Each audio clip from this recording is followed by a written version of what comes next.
Hi, I'm Heyzeus, and this video is on investing in autograph stickers and autograph capsules in the upcoming Boston Major.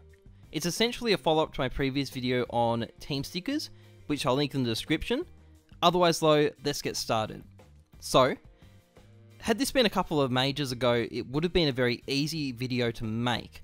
Autograph capsules have almost always been a very good long-term investment, and therefore the autographs in them are also good long-term investments as well. For example, these are the three majors prior to PGL. We'll look at Atlanta first. I'm sure the numbers speak for themselves. Atlanta was obviously a decent major to invest in autograph capsules at. But if we go to ESL Cologne 2016, now ESL Cologne 2016 was not a good major to invest in team stickers, but the autograph capsules have turned out fine. And finally, if we look at MLG Columbus as well, similar story, decent prices even though the team stickers at the moment have fairly appalling prices. Now, I'll be honest, this has always surprised me a little bit, because I think it is literally just a matter of people not investing enough in these particular capsules. Like, if we compare the volume of autograph foil capsules at Atlanta to team capsules at Atlanta, as you can see, the autograph capsules have about a quarter of the total volume sold, which indicates to me people just weren't investing in many of them. And that has really surprised me. I would have thought people would have caught on, but evidently not. So, based on this, it would seem quite straightforward that autograph capsules are a great long-term investment. Or at least they would be if it wasn't for the fact that the last major, Valve made some fairly significant changes to how they sold autographs. So, they got rid of all the individual capsules for each team, and in addition to that, they added in the gold stickers. So we ended up with two different capsules with all of the existing foil and normal autographs plus the gold autographs all in one neat little package. Now, there are two reasons why this really changed things. First of all, just having everything in one little package like that made it inherently an easier and more attractive item to invest in. Second of all, at PGL, as the hot new investment, they were massively invested in and hyped up. There were certainly people that were more skeptical about this new capsule, and some of them certainly felt that the number of people investing all but guaranteed that the item wouldn't do well as an investment.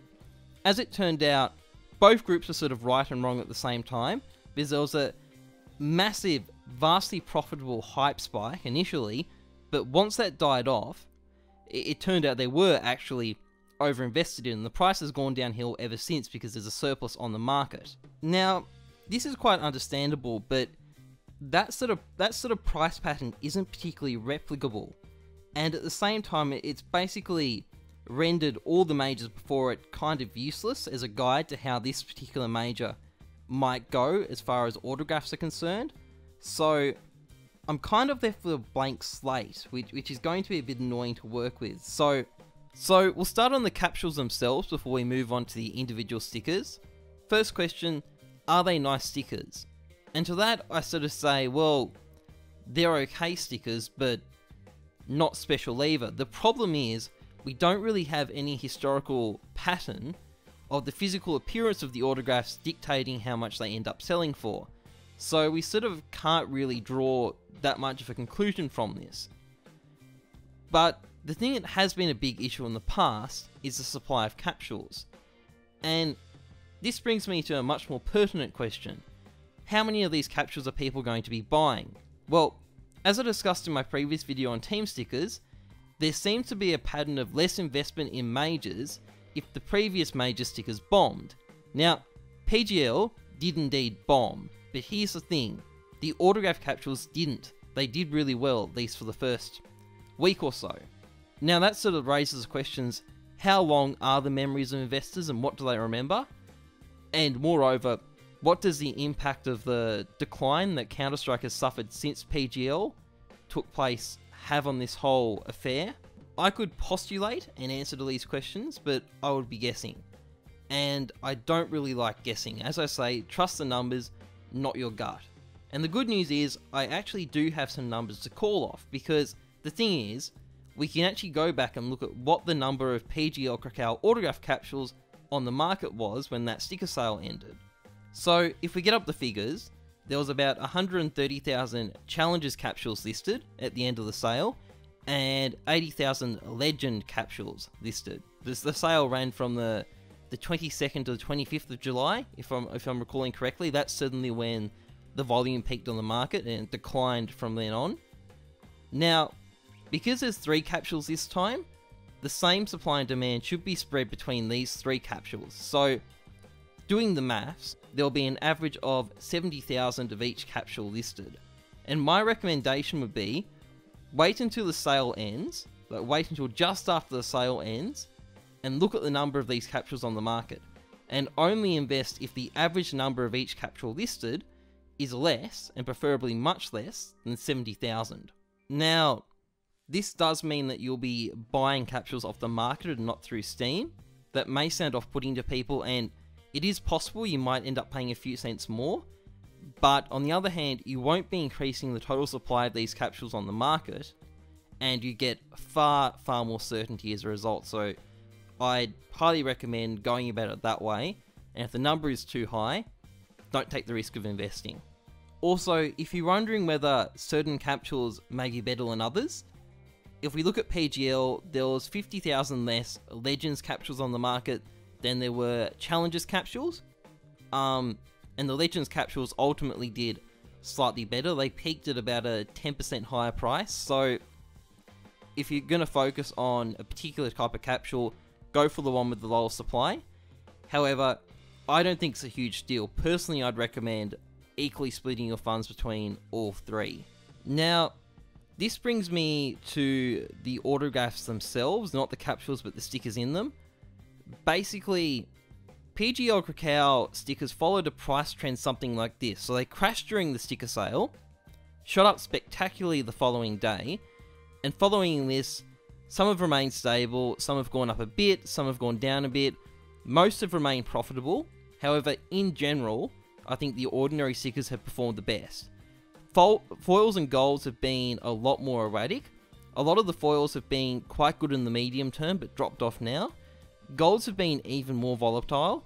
Some of them would have made you a pretty decent amount of money if you sold at the right time, but on the whole, they seem to have been a bit more troublesome as investments. So, first of all, how much of these price trends can be attributed to the performance of the PGL autograph capsules? Now, lest we forget, the PGL autograph capsules went up roughly 4 times in price in the week following the major sticker sale ending, and have been falling ever since. And the answer here is actually not much. So the capsules peaked on July 30th, but every single sticker I looked at peaked on July 26th. And I think the cause of this spike is just investors coming in and buying lots of stickers off the market. And for the most part, prices have stayed flat after that. They didn't react to the capsules spiking in price, and they haven't fallen when the capsules fell in price. So this seems to show that for the most part, these prices are actually decoupled from the price of the capsule, which does seem a bit counterintuitive, but I think it's just weird like that. Either way though, this is actually quite good news for these stickers as investments, because it suggests that they'll be decent investments regardless of how the capsule does. So my recommendation when it comes to autographs is to try and take advantage of this big price bounce we saw the day after the sticker sale ended. Now, admittedly, it's not possible to know for sure that it's going to happen again, but the reason I think it's worth banking on is that you're not really likely to lose anything if it doesn't happen. So basically my strategy would be this: buy a whole bunch of regular stickers and cheap foils during the sale, and sell a day or two after the sticker sale ends to pick up a quick profit. Now, obviously, that's extremely short term, and that's all I'm going to be doing personally, but if you do want to do a longer term investment, what I recommend focusing on is things like very popular high grade and foil stickers, or even golds if you've got the cash. Also buy during the sticker sale, but when you're holding them, keep in mind that you're going to be looking for price spikes and things like that. That's when you'll get the best price. So just hold them for a longer period of time, but keep an active eye on the prices, and when one of them sees a price spike, which they inevitably will, try and sell then. I won't be doing it personally, but I think it should be perfectly viable if you want to. So that's pretty much it for this video. If you found it useful, please leave a like, comment, subscribe, but as always, trust the numbers, not your gut. I'm Heyzeus, thanks for watching, see ya.